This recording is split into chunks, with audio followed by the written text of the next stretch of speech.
In this video, we've compiled hardcore pawn moments when they encountered scammers. So without further ado, let's get started. I'm not changing the system.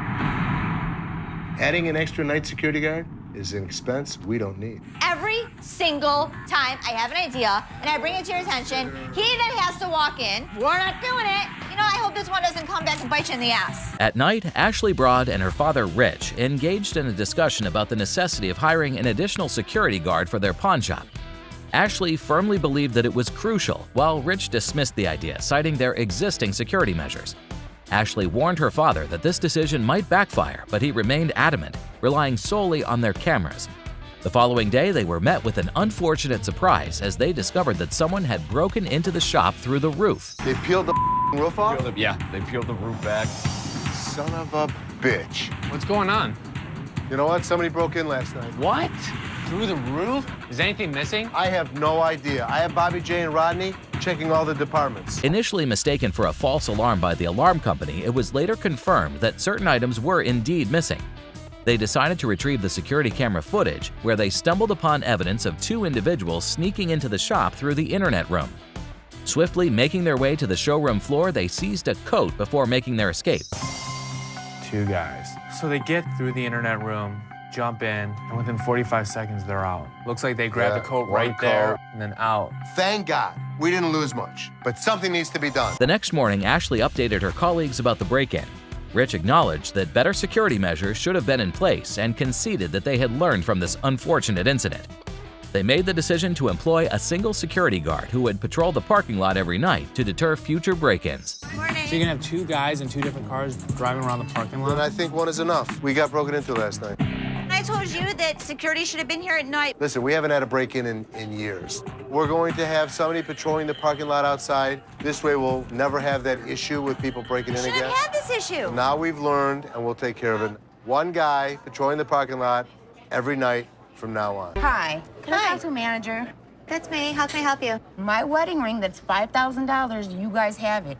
I want it back. A woman entered the shop and asked to speak with two managers. She explained that her wedding ring, worth $5,000, was in possession of the pawn shop and she wanted it back. She revealed that she had found a pawn slip in her husband's wallet, indicating that he had pawned the ring due to financial problems. I was doing my husband's laundry this morning, and I pulled his wallet out. There's a pawn slip from you guys. So I put it back in his wallet. So your husband stole your wedding ring? Yes, he took it because we're having financial problems. I get why he did it. I just want to come in, pay for it, and get my ring back. The woman insisted on paying for the ring and retrieving it without involving the police. However, the manager stated that she could not help her without the pawn ticket. She suggested that she ask her husband for the ticket, but the woman was determined to get her ring back and became increasingly frustrated. Did you make a police report? No, I didn't make a police report. The hell am I gonna make a police report for? And I'm coming to you to get my ring back. I didn't know what else to tell this lady. Yes, I feel terrible for her. I can't help her without her ticket. Did you think about asking your husband for the ticket? I want my ring. Can Okay, you so get let in the me- computer Okay, so and let look me up the name, okay, tell me how so- much I owe you, and give me my The woman demanded that the manager look up her husband's information on the computer and retrieve the ring. However, the manager explained that she could not simply provide someone's information without proper authorization. This angered the woman further as she believed it should be a simple process. The conversation became heated, with the woman resorting to insults and yelling at the manager. She repeatedly demanded her ring, expressing her frustration and disappointment with the service. Don't just look up somebody's name and give you their information. I didn't ask you to give me the information. I asked you to look it up. You look it up in the computer, you take it, I pay for it, we leave. It's not that hard. Take your pretty little fingers and type it in. Let me talk. Give me my ring.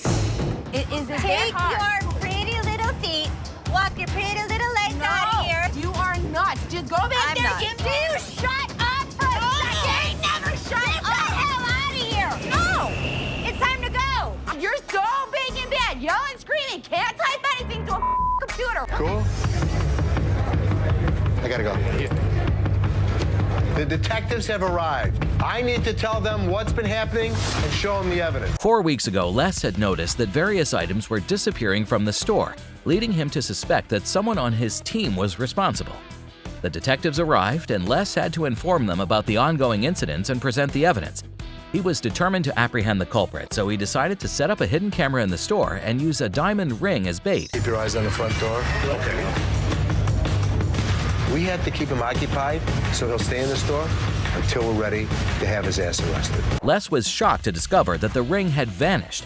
He couldn't believe that his head of security, Joel, could be the thief. Fearing that Joel might become suspicious, Les instructed his team to keep a close eye on the front door to distract him. As Les reviewed the footage from the hidden camera, it became unmistakably clear that Joel had indeed taken the ring. My head of security is a thief. Hey, Joe. I'm bringing him into my office where I had police waiting for him. He knew he was in trouble once we walked through that door. Joe, did you steal from me? Tell me the truth. He said, yes, I did. The detective's calling uniformed officers to put the cuffs on him. He reaches into his pocket and pulls out an assortment of jewelry. I almost had a heart attack. The realization that someone he had worked closely with could betray him in such a way was devastating. However, Rich had no choice but to move forward and deal with the aftermath of the theft.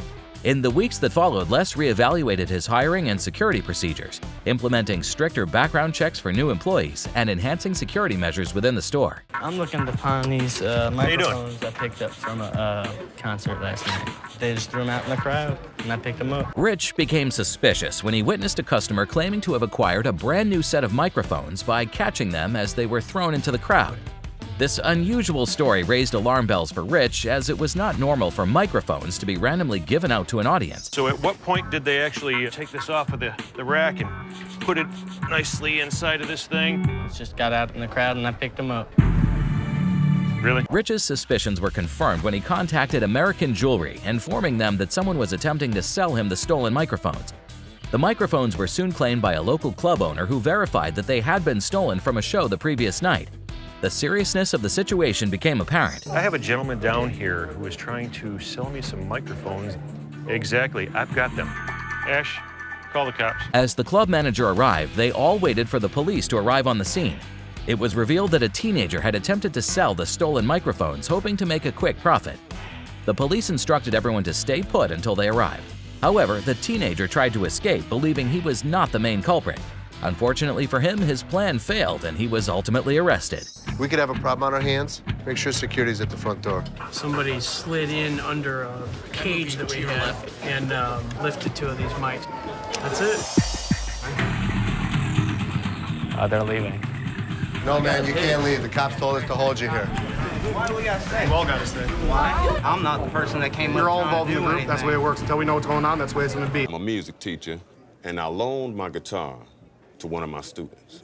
When I talked to her mother, she ended up letting me know that they put it in a pawn shop up at American Jewelry and Loan. Okay. A music teacher arrived with a story about a guitar that had been pawned by the parents of one of his students. The teacher had lent the guitar to the student, but to his surprise, he found out that the parents had pawned it without his knowledge.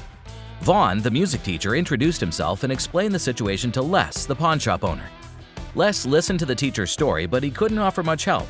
Vaughn seemed to be trying to retrieve the guitar from the shop without disclosing the full truth. Did you make a police report? No. Otherwise, I would have to sell it back to you. Les explained that without a police report, he would have to sell the guitar back at retail price. If Vaughn provided the report, he would only need to pay what they had paid for the guitar, and the student's mother would have to make restitution. Les demanded proof that the guitar belonged to Vaughn, but the teacher insisted that he had already stated that it was his. If you bring me the police report, then all your obligation would be is to pay me what we paid her, and then she would make restitution to you. I mean, so you telling me that I got to pay you some money?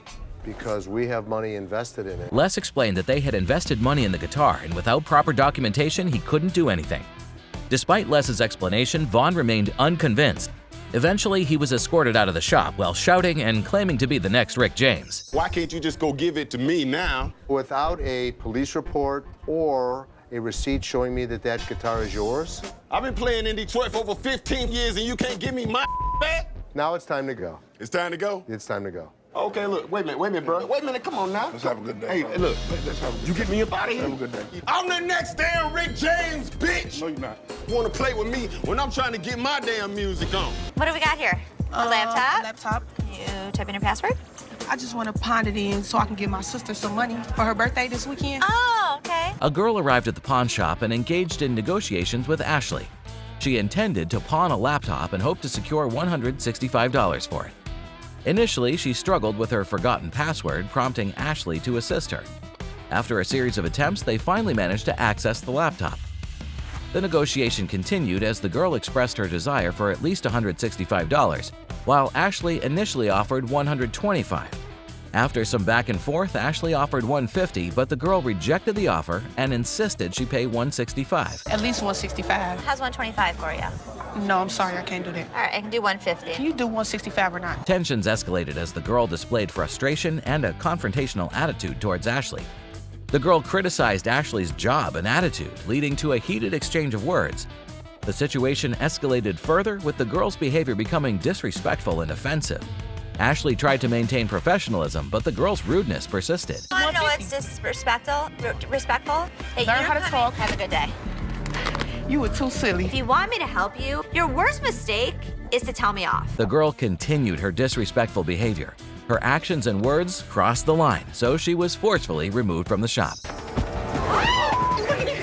You fat bitch! Go walk to work, bitch! You're coming in telling me I'm rude, I don't know how to deal with business, that I'm not classy? Take a look in the mirror, lady. I came here the other day to purchase this laptop, and it came on, but then it just shut off. Went off. We sold it to you. We gave you the adapter for it. No, you didn't. Two girls entered Les Gold's pawn shop, where Les himself was present and ready to engage in negotiations with customers. The purpose of their visit was to return or get repaired a laptop they had previously purchased. They claimed that the laptop had shut down. However, a complication arose as they did not possess the laptop's adapter, which had originally been provided to them by Les. Moreover, they lacked the crucial piece of evidence, a receipt to support their claim. The girls asked Les to repair the laptop or either give them a refund, but Les informed them that if they wanted to get it repaired, they would have to pay the cost. That's where the situation escalated. Fix it. Either one, we'll be fine. We can charge you to fix it. You cannot charge us for something we bought at your store. When Les inquired about the missing receipt and adapter, they became even more angry. Instead of calmly addressing the situation, the two girls began to shout and yell, expressing their frustration. The atmosphere in the shop became increasingly heated as they raised their voices in protest. Les remained firm in his stance, requesting the necessary proof for the transaction to proceed smoothly. But the girls believed that Les remembered their last visit, so there was no need to show the receipt. You have to have the receipt. You just saw us the other day. You remember us. You don't have the adapter that I gave you. You never gave us an adapter. Go home. Why can't you help us? I don't want to hear that. I sold it. Walk back there and get us another computer because I'm not about to take this home. Despite Les's attempts to reason and seek a resolution, the situation continued to spiral out of control. The girls' shouts reverberated throughout the shop, creating a chaotic scene. Recognizing that the impasse was unlikely to be resolved through dialogue alone, Les had no choice but to involve security. In the end, the security guard intervened, escorting the two girls out of the shop. The forceful removal marked the unfortunate conclusion to the confrontation. The girls, still protesting and resisting, were ultimately expelled from the premises. Let's go. You giving me my money? Keep going. I got 2 rings here I got from my neighbor. Okay. I'd like to get them checked out. How much are you looking for? I need $5,000, bro. You need $5,000? $5,000 is not gonna happen. A couple arrived at Les Gold's pawn shop where Seth was present. Upon their arrival, Seth engaged in negotiations with them. They had 2 rings that they wanted to sell, which they had acquired from their neighbor. The couple expressed their liking for the rings, and Seth inquired about their asking price. The couple stated they needed $5,000, but Seth firmly refused, stating it wouldn't happen. Seth inquired about the reason for needing the money, and the man explained that he had to pay court fees due to a DUI incident. The woman tried to interject, mentioning that it was her car that got crashed, but the man shut her down in a disrespectful manner. I need to pay my court fees. I got a DUI, crashed my car. Well, her car. You just need to get as much as you It's can. not your damn business. He crashed her car. She's trying to give some input. He shut her up. Seth examined the rings, and the couple mentioned that one was 18-karat gold. Negotiations continued, and the couple asked Seth to make an offer. Seth believed that the rings were only $900 worth. They seemed dissatisfied with Seth's offer. The woman made comments about the pricing, but her boyfriend shut her up and asked her to stand behind him, mentioning that they were there to talk business. This caused tension, and it was completely disrespectful. That's 18 karat, right? 18 karat. Okay. What's the highest you'd go? $900. That's ridiculous. Tell them what it is. You don't tell me what to do. Stop talking. Stand behind me. So what's the problem? Tell her to stand behind me. This is men talking right now. The security guard eventually intervened and asked the couple to leave. Despite Seth's attempt to negotiate, the couple's disrespectful behavior and attitude led to their expulsion from the shop. Seth's frustration was evident as he tried to handle the situation professionally. The security guard stepped in to ensure that the confrontation didn't escalate further. The boy thought that he would convince Seth to give him $5,000, but he had no idea that it wasn't possible to scam Seth Gold. You. Who the do you think you are? You're not gonna talk to me like that. That's Shut just up. paper. Shut the Why don't you shut the up You and get shut out? the make me get out. Who the are you? Hey, this is bull. This. How much would you give me for this? How much you want? At least 1,000. The problem is that we don't go that kind of money. So how much would you give me? I can give you 100. A woman arrived at Les Gold's pawn shop where Les himself was present. As she stepped in, Les found himself immediately engaged in negotiations with her. She had brought with her a fur coat, a rather attractive one. However, her initial demand was steep, a hefty $1,000. Les, with his experience in the business, knew the shop's limitations and couldn't entertain such a high price. He offered her a more modest sum of $100. Upon hearing Les's offer, the woman's expression soured, and she began to voice her displeasure in a less than pleasant manner. She was clearly upset by the low offer and expressed her frustration through strong words. 100 for this motherfucking coat? I want more than 100. Feel it. Feel how good this feels. It's a good ass mink coat. It's Fox. This is a rabbit, a bird, whatever the I want it to be. Even as she voiced her discontent, Les remained firm in his stance, understanding the market value and the shop's constraints. To further support his evaluation, Les brought in an expert in furs. The fur expert carefully inspected the coat and affirmed Les's assessment. The coat was indeed valued closer to the $100 range. This confirmation, however, only seemed to intensify the woman's anger.